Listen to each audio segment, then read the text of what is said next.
the moment to welcome all of you thousands of listeners and literature enthusiasts to the digital Kreisky Forum, this time not in Bruno Kreisky's digital living room, but in two very different living rooms, as you see. I hope you like the atmosphere.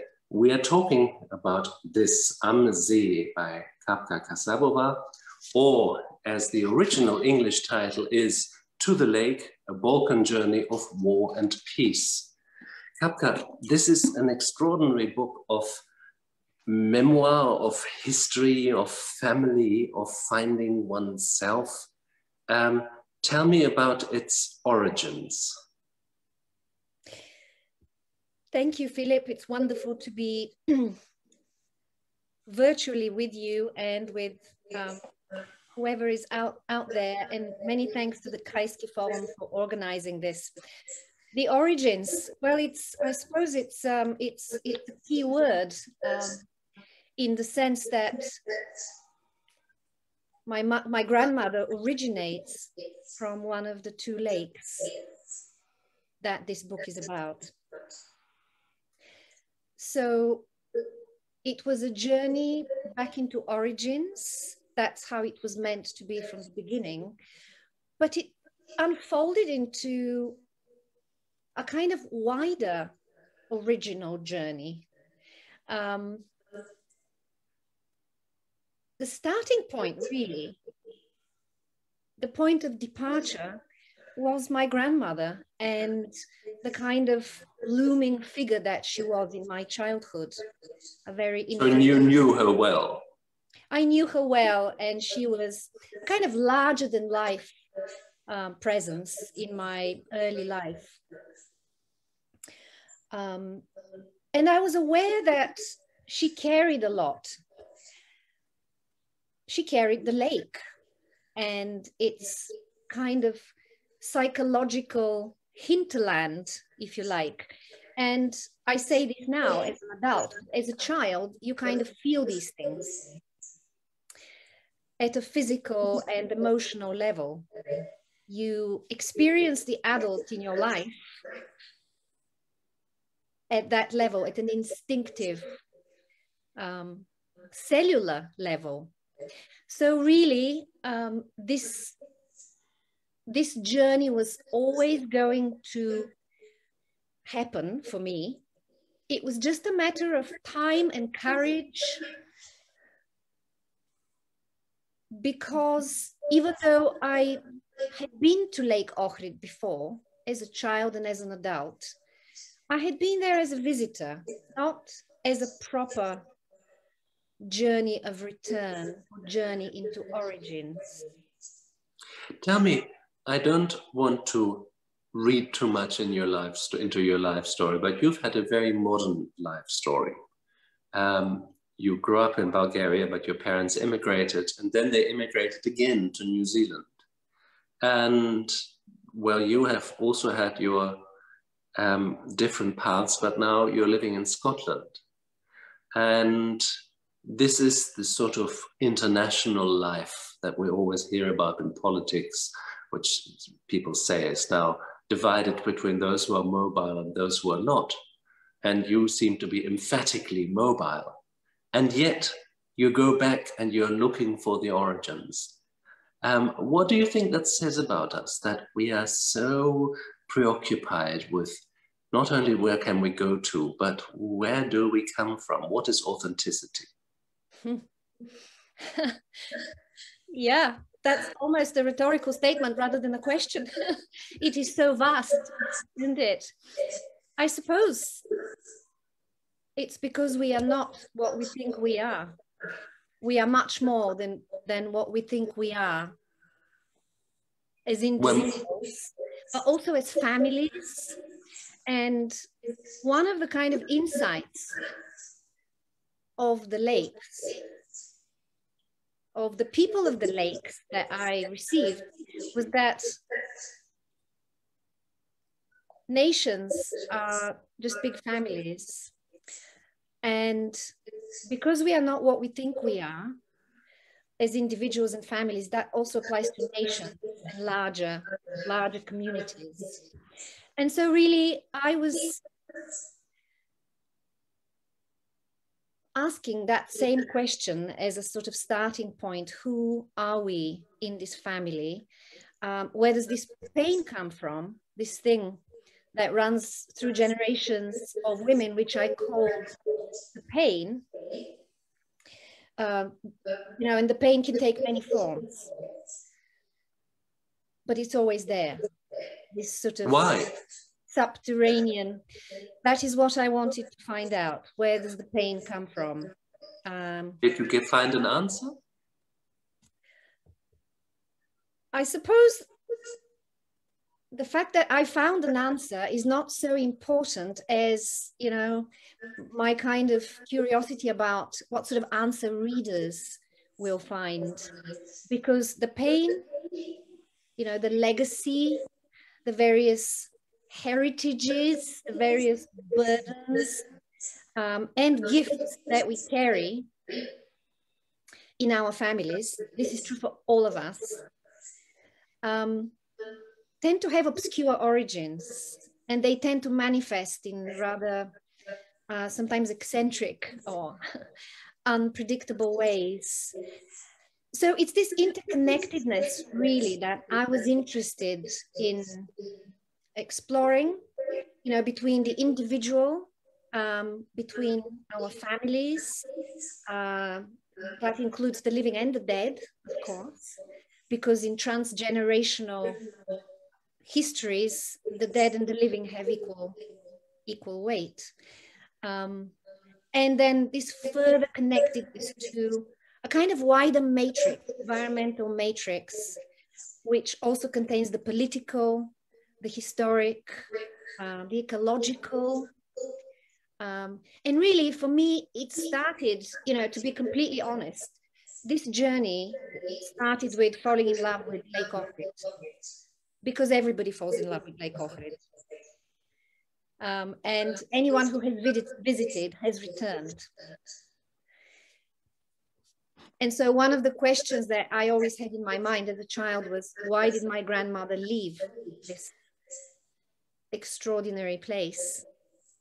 Why did she leave the lake? Why did she leave her family to cross a border and make her life elsewhere? Sometimes there are adult answers that are not as good as the children's questions, aren't there? Tell me, you ask in the book, or you report in the book, a question that is extraordinarily potent, and also in a political context today, quite complicated in an interesting way. You say at Lake Ohrid in the region, the first question that was always put to you is, who do you belong to? Yes, the emblematic question of perhaps a patriarchal society, whose are you? It's a question about origins. So which family are you from? You know, where do we slot you? What are you about? How do we categorize you? Define your allegiances. Define your loyalties. It's a very loaded question, of course. It's a loaded question, and today a completely unacceptable question. If you meet someone on the street and you ask, you know, who do you belong to? Who is your folks? Define your allegiances. I mean, that's in the political context exactly what you're told to avoid, to give people the possibility of being a full person. And so it really seemed to me, reading this book with all its rich stories, that it is in many ways almost a parable about the chances, but also the pitfalls of a pluralist society, a society of many cultures, many traditions, many allegiances, sharing a space. What were your thoughts about that when you were writing and researching? Well, of course, you know, the question, who do you belong to, is a tribal question. And all the kind of, you say, pitfalls. Well, the tribal pitfall is kind of, you know, it's kind of abysmal. It's an abyss. And it's precisely tribal definitions of belonging that have damaged, you know, this region, the region of the lakes, which is only really a microcosm of the Balkans and of Eurasia and of the world. You know, I'm always interested as a storyteller in microcosms because I think they are very revealing of the macrocosm. So tribalism versus pluralism has definitely been a theme of the lakes. And if we, you know, if we think for a second about an ecosystem, not just in natural terms, but also in human terms, then these lakes represent, through history, a kind of complete ecosystem. Ecologically, because they work together, they are separated by a mountain, but connected by underground rivers. They are actually one vast transfusion system. It's very symbolic. And so it was with the cultures that cohabited in that region, you know, more or less successfully for a long time, until modern nationalism arrived and these territorial wars at the end of the Ottoman Empire. So really, you know, the end of empire brought with it a kind of rapid succession of catastrophes. And it is possible to trace the pain, you know, this transgenerational pain back to these territorial wars. But I was also interested in how, you know, war and peace manifest at the psychological level, not just at the external level, but internally at the invisible level, you know, in relationships, family relationships, mothers and daughters, men and women. And that became a kind of theme of all the stories that I collected from the people of the lakes. I'd like to return to that motive of pain in a moment, but let's just stay at this thought, which I think is really interesting, because you are a very honest searcher in this book. And you say this is a tribal area, and, you know, whose are you is a tribal question. But surely, to some extent, we're all tribal. We relatively cosmopolitan people like to think of ourselves less so. Yes, yet at the same time, there's a tribal festival going on called Football European Championship at the moment. And people celebrate their tribal links and advertise them. Every journey is a journey into your own interior as well. How important was that tribal moment for you when you encountered your tribe back there, a tribe that you perhaps no longer identify with, but still that you still must recognize in many ways? Absolutely. I think the tribal kind of instinct is there, and it's not a negative thing.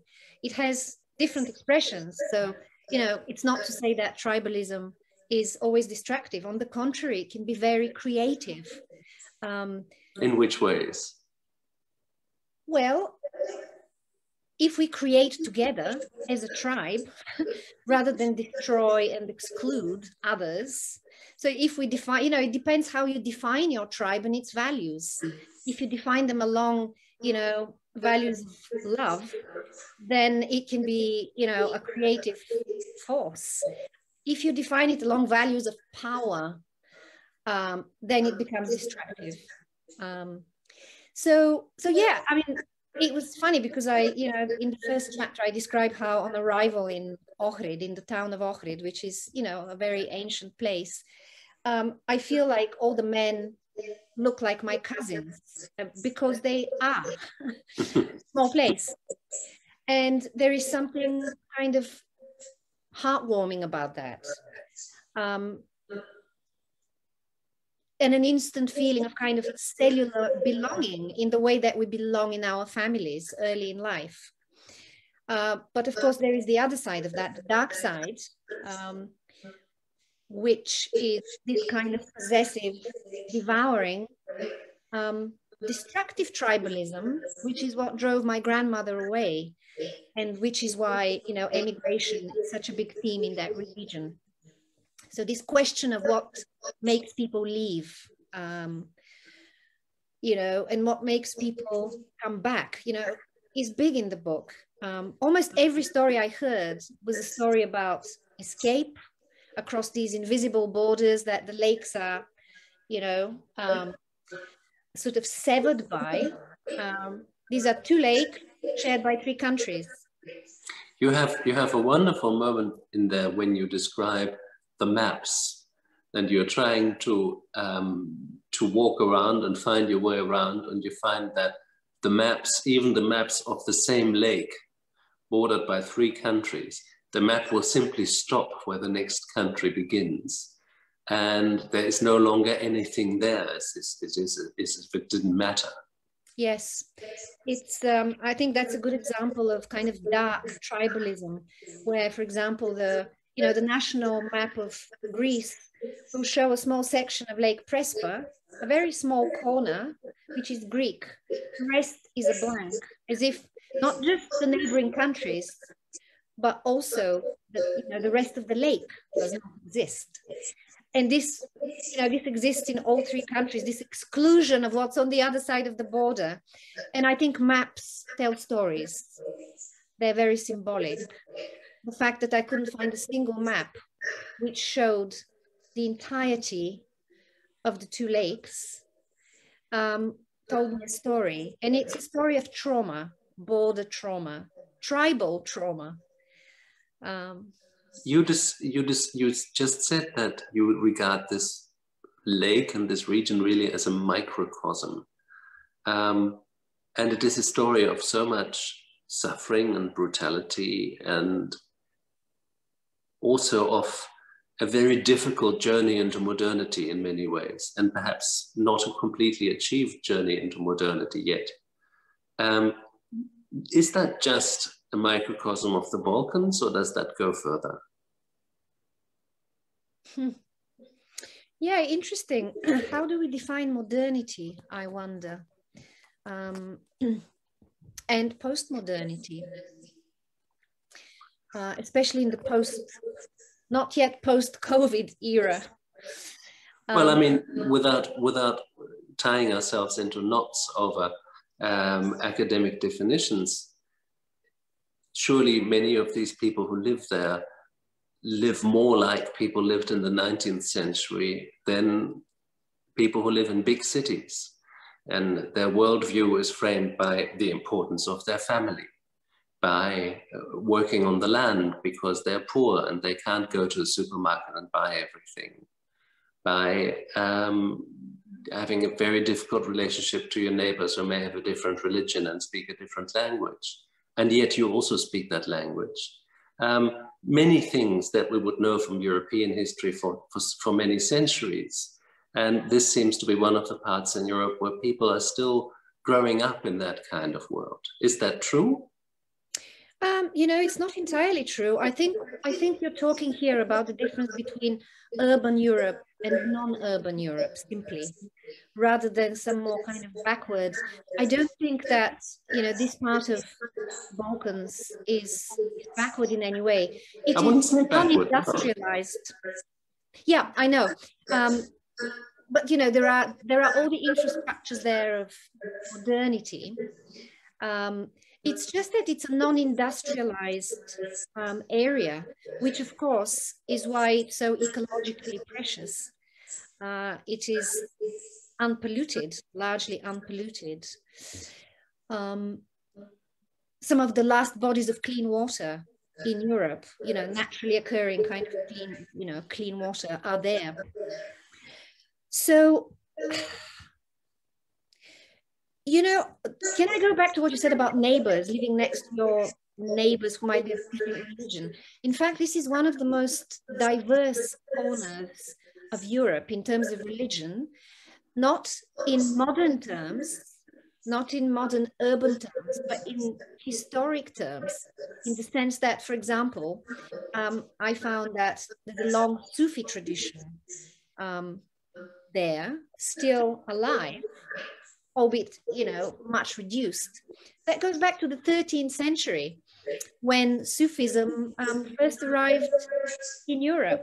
Mystical Sufism, you know, the Sufis were Neoplatonists. They were the first European Neoplatonists. They brought romantic poetry and, you know, the culture of the troubadour into Europe, you know, via Spain and southern France and the Balkans. So all of that is, you know, defined Balkan culture for a long time. And one of the chapters in the book, which is called Roads, is dedicated to the family who run the last Sufi teke or lodge on Lake Ohrid. Actually, that's not right. There is another one, but this is a particular order of Sufism, the Helveti order. There are many orders, and one of the things that defines mystical, you know, Sufism, which is a form of mystical Islam, is this concept of the road, the tariqa in Arabic, the road that you follow. It's the spiritual road. It's a fascinating story. And I really sort of discovered it after meeting this very hospitable family of Turkish Macedonians. And in fact, the matriarch of that family, who strongly reminded me of the women in my family, is an ethnic Macedonian who was a Christian who converted to Islam in the 60s after falling in love with the sheikh or head of this Sufi lodge. It's a fascinating story, culturally very, very rich. So, you know, many roads lead to the lake. Many of them came from the East. Both, you know, all mystical traditions came to Europe from the East. So Christianity and Islam, you know, the early missionaries came from the East. And there are many sort of remnants of all of this, you know, the last 2,000 years on the lake. So, for example, both lakes have these sort of karstic niches, you know, karstic rocks. They're surrounded by mountains where hermits lived for 1,000 years. The last hermit of Lake Ohrid was seen in the 1940s. He was called Kalist, a Greek name. But you know, that brings me back to what I said, and I find that fascinating, because you also described that your grandmother, or I think it was your mother, heard the last troubadours playing, who had been playing the same kind of music for probably 1,500 years or so. So that means that modernity, probably in the shape of socialism, must have been a pretty brutal incision into that society that was fairly far away from big urban centers, fairly far away from their wars and things that happened there, and then all of a sudden forced itself onto that society. How was that experienced? Absolutely.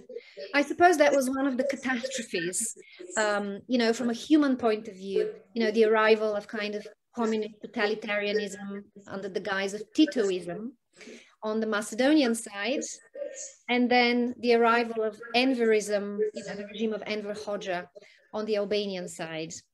And a symbolic thing of the kind of changes that happened overnight was the largest mosque in the town of Ohrid, which actually had a Sufi sort of complex attached to it. So it was a big sort of like a big monastery, really. It was blown up by the Yugoslav regime in the 40s, and it was replaced with a giant kind of communist style square for parades. And industrialization began in an area which was, as you said, agricultural. It's a wine growing area. Viticulture was introduced to the lakes apparently by the monk Naum, to whom the famous monastery of Saint Naum is dedicated, and the last chapter of the book. I'm always in favor of dedicating things to people bringing wine to areas. Absolutely. I love the idea of this sort of bibulous, these bibulous happy monks and nuns, because there were nuns in these sort of hermitages as well. So now brought viticulture to the area, along with Christianity, in a previously, pagan, nature worshipping culture. And the monastery that he built in the 10th century is still there. You can sleep there. You can have strange dreams there. People do. I did. It's a strange kind of place. It's a beautiful place. And you can just kind of soak in the history, 1,000 years of, people visiting, the tomb of Naum. He's buried there, under this sort of stone sarcophagus in the church, and make a wish. And there are volumes, of chronicles of wishes granted. And of wishes granted, you have to write back and say he granted me this wish. The monk now, yeah. And to this day, people go there to make a wish or ask the spirit of Naum for a favor. And this includes Muslims. But you make a wonderful point about that in the book, when you say this includes Muslims. And that brings me back to a rather nastier question. Another friend of the Kreisky Forum and a countryman of yours, Ivan Krastev, once told me he said that in Eastern Europe, people had a very different definition of power from in Western Europe. And he said in Eastern Europe, power is what somebody can force you to do against your will. It has nothing to do with deliberative processes and the rule of law. No, power is much rawer. And you describe the changes of power, and you also describe how people, first of all, sometimes this power results in pogroms and fights and terrible violence, but often it is a population that becomes more or less solidaric against the foreign power. So the Muslims and the Christians, there's the story of the church that is turned into a mosque, but the Muslims actually don't like it much, and the Christians are allowed to pay a symbolic sum to go and worship in there anyhow. Yes, that's a nice example.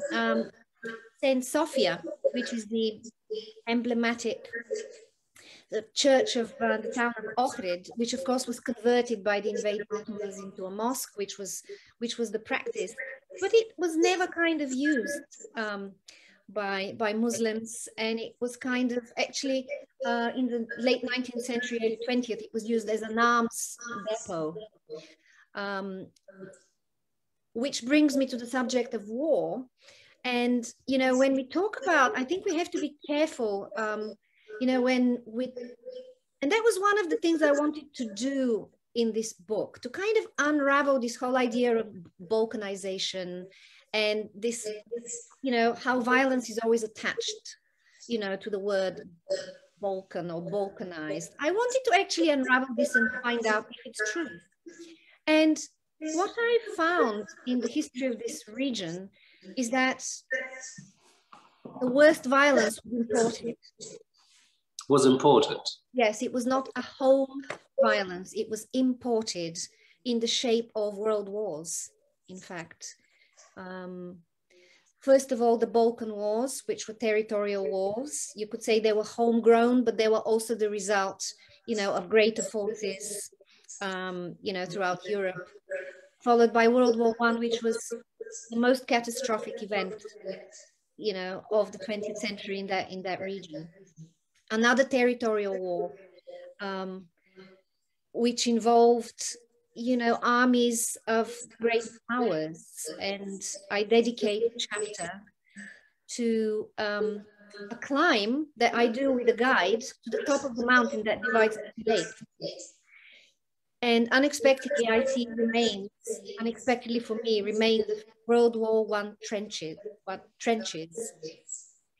where the Bulgarian army entrenched themselves for 4 years without moving, in horrific conditions. And across the way from the Albanian side was the French Oriental Army, mostly Senegalese, Algerian troops, troops from the African colonies of France, fighting the Bulgarians for 4 years in a kind of deadlock. And this place is called Mean Valley, and I could see why, because of these mean wars that were fought. And of course, the fallout for the local people was horrific.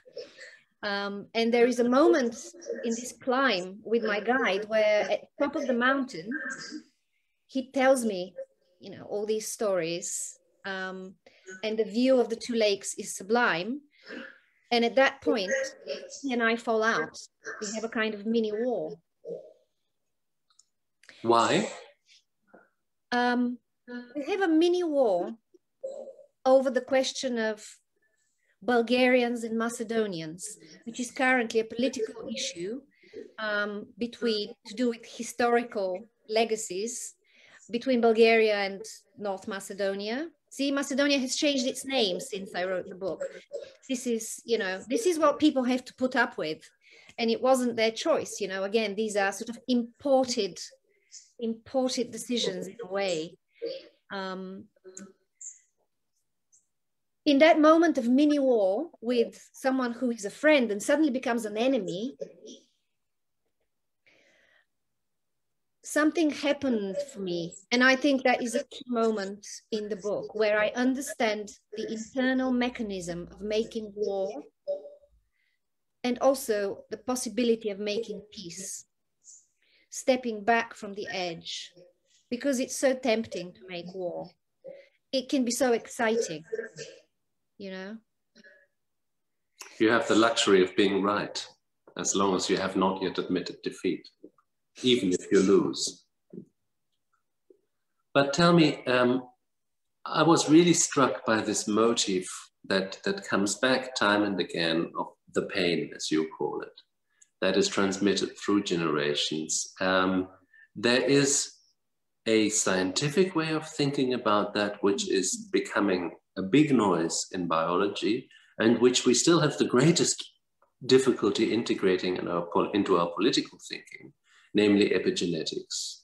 So the fact that we can inherit traumata from our parents and grandparents, even if we've never met them, that something is transmitted, that certain reflexes, certain reactions, certain problems stay with generations down the line, and that mechanism is being discovered and described biologically, and we may all be subject to that. And indeed, if we rethink politics from the perspective of historical traumatization or indeed historic privilege, then, you know, the political map begins to look terribly different. And that's something that we're only just beginning to confront. The fact that we're not a blank slate as individuals, but that experiences that weren't even our experience are literally written into our bodies. But you confront this not on the level of science, you confront it as a narrator, as a storyteller. Is there such a thing as an epigenetic succession of stories that you can find back to? It's fascinating, isn't it? This whole field of epigenetics. And as you say, what surprises me is not the revelations that epigenetics are beginning to give us. What surprises me is that it's taken us so long to look into it. Well, I mean, you know, biological determinism has brought us some very nasty surprises in the last century. So I think it's understandable that people want to keep biology out of politics. But on the other hand, it seems to be a scientific reality that explains an awful lot, even if we don't understand its mechanism well so far. But I mean, surely that is something that you describe it as the pain that is transmitted throughout generations. Absolutely, and it's not just biology that we're dealing with here. It's of course psychology, and politics is deeply psychological. It's almost like two sort of interposing maps. You know, if you look at the political map of the Balkans or of Europe, why not, of Europe, and then there will be another kind of interposed map, the kind of ghostly map behind it, which is the map of the pain, you know, all the psychological complexes that have led to the political map. And of course, the political map with all its borders is the result of, you know, a series of wars. And so perhaps it's more helpful to think of epigenetics in psychological terms as well as biological terms. I think it's simply impossible to disentangle them. Impossible to disentangle, you know, the body and the mind. And we go back to, you know, what we were saying about these early childhood experiences that we all have. I suppose they are tribal experiences of our family, of stress and love and power in our family. And this can be immediately kind of, you know, transposed onto the nation as a large family. But yes, I was very interested from the beginning of the journey in this question of illness running in the family and healing motif. I was very struck by how much of the themes around the lake, from churches, cave churches and frescoes, also the Sufi lodges that are still there, is about healing. You know, even St. Now Monastery had, for 1,000 years, uninterrupted, until Titoism arrived in 1945 and they closed it. It had rooms for the mentally disturbed, for the depressed. I call it the insane and the melancholy. So a lot of the churches and Sufi lodges of the lakes had special quarters for people with psychological suffering. It's an extraordinary recognition.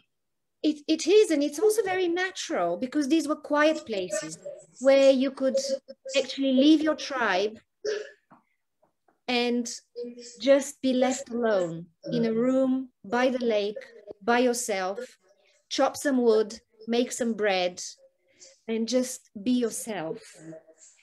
And in St. Now Monastery in particular, apparently the success rate of curing the mentally disturbed was very high. It's a shame they closed it. It's a shame the communists closed it. But actually, if you go and stay there in the hotel section of the monastery, you experience some of that healing effect of the place itself. Because we are all, I think, along some kind of spectrum of disturbance, really, because we are all carriers of this, you know, of this pain. And there's one chapter, if you recall, which is set in the Greek part of Lake Prespa, where I travel with a friend from Australia, whose ancestors, or whose grandparents, are all exiles, political exiles from the different parts of Macedonia, geographic Macedonia, not just the country, today's Macedonia country, but the whole region of Macedonia. And so he's a carrier of this sort of almost unsupportable kind of pain, really. And in this chapter, I try to tell the story of his family intertwined with the story of the Greek Civil War, whose scars are in the land to this day. These ghostly villages wiped off the map.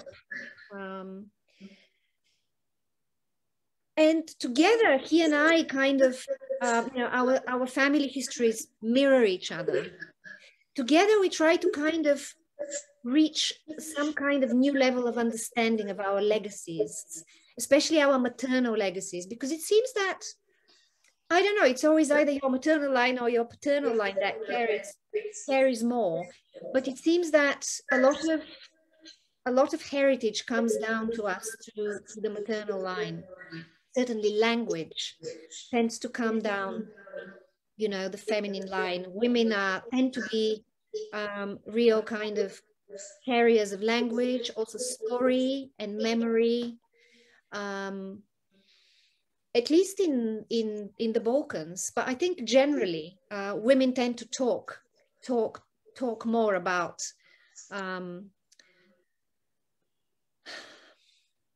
that which is difficult to talk about. So in that chapter, which is at the end of the book, you know, the journey that I take thanks to Nick, my Australian friend, kind of goes to a different kind of dimension, where we look at, you know, fate, the question of fate. What is fate? How do we carry fate in our bodies? How do we manifest it? Why do we return? All these questions that I start with are kind of rephrased or reframed towards the end of the journey. That is the big question. Why do we return? Why did you return? But first of all, let me tell the people who are listening to us on Facebook, you can ask questions, simply pop them on Facebook and they will be relayed to us, and we'll be excited to hear what you think and what you want to ask. But Kapka, you said that you were already a visitor at Lake Ohrid several times before you went now with a much bigger personal mission than simply to visit. So you knew the place already, but what did you learn that you didn't expect that really surprised you?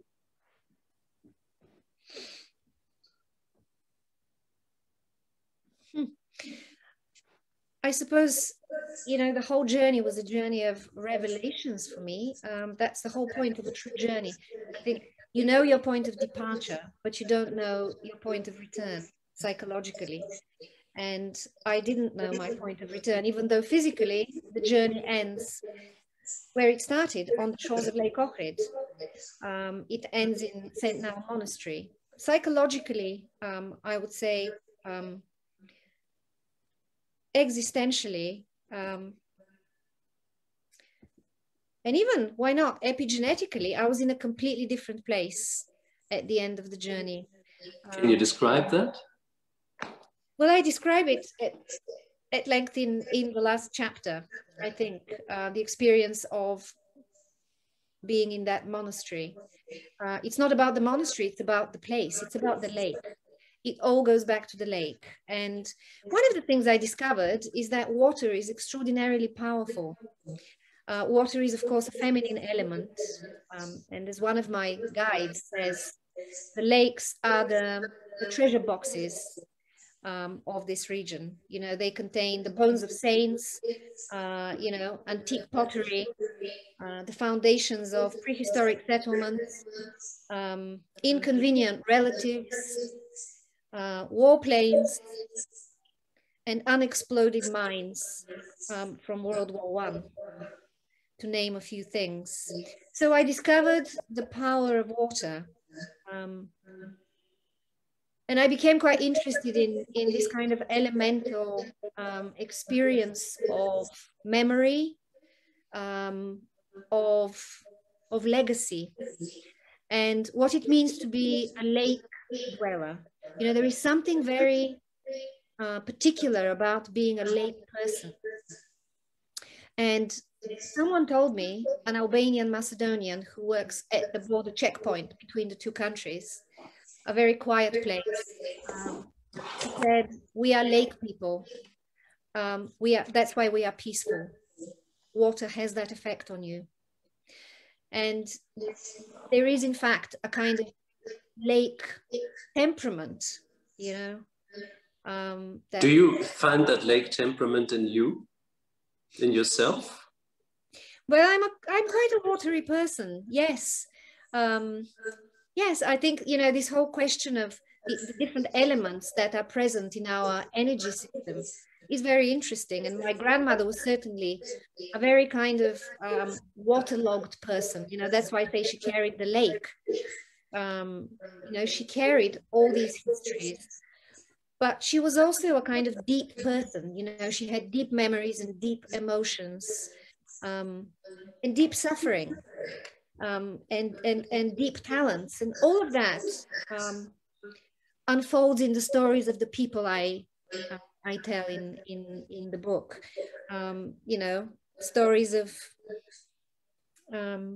surprising, going back to what surprised me, surprising creativity and endurance. You know, there is the story of the Albanian family of, was it 16 who made an escape, the only escape from Hodges, Albania, into Yugoslav territory across the lake at nighttime in a boat they had made in their basement without nails to avoid, you know, alerting the neighbors. It's an extraordinary story. And there are many stories like that. In fact, my own great-grandfather crossed the lake at night to escape from the Serbian authorities into Albania, from where he traveled to Italy and kind of made a tour of Europe to arrive in Sofia. So there are these, you know, these crisscrossing roads, and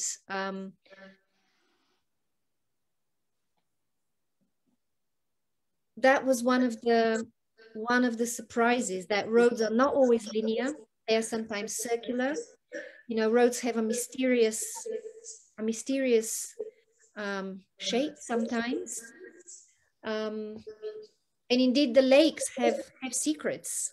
Lake Prespa, for example, hasn't been particularly well studied because of its dangerous vortices. It's full of vortices. And it's the same with its hinterland, you know, these villages, these extraordinary sort of wildernesses. These are some of the last wildernesses of Europe as well.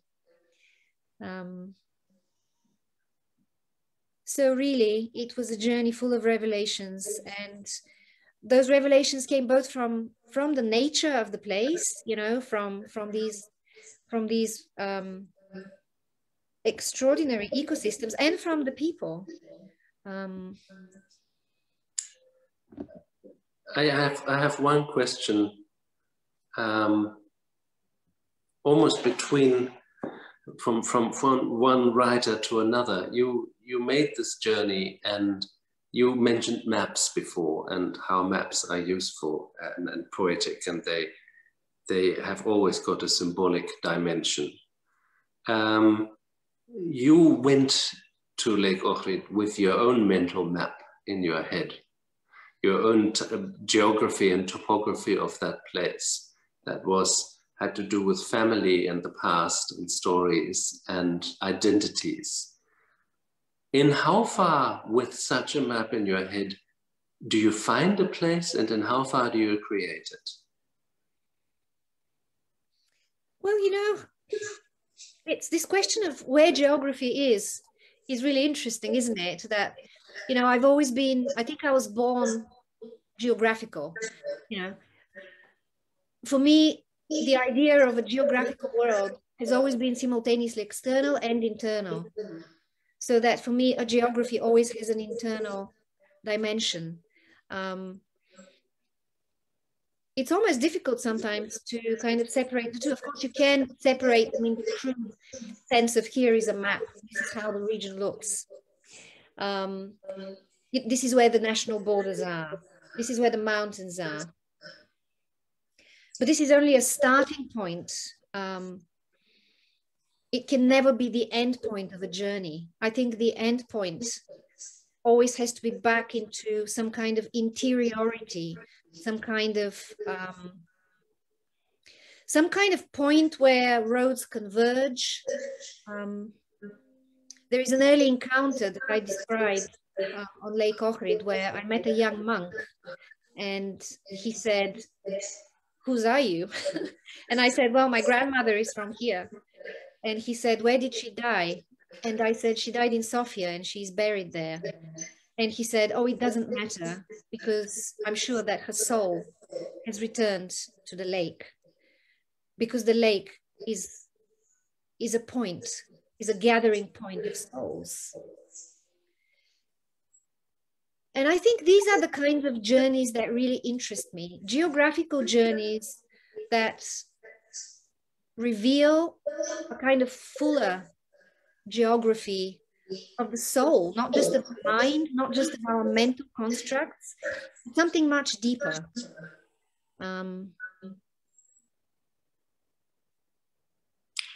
I think you have summed that up very beautifully.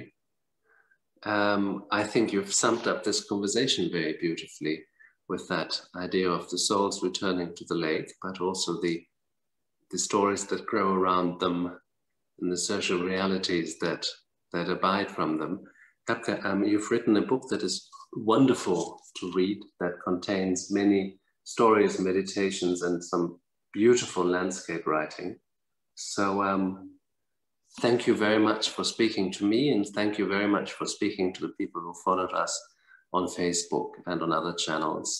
And well, in the name of the Kreisky Forum, come back to Vienna soon. It's wonderful to talk to you over Zoom. It'll be even more wonderful to meet in person again. And for now, good evening to Scotland, and may we see each other very soon. Indeed. Thank you all for being with us. Okay, thank you very much. Bye-bye.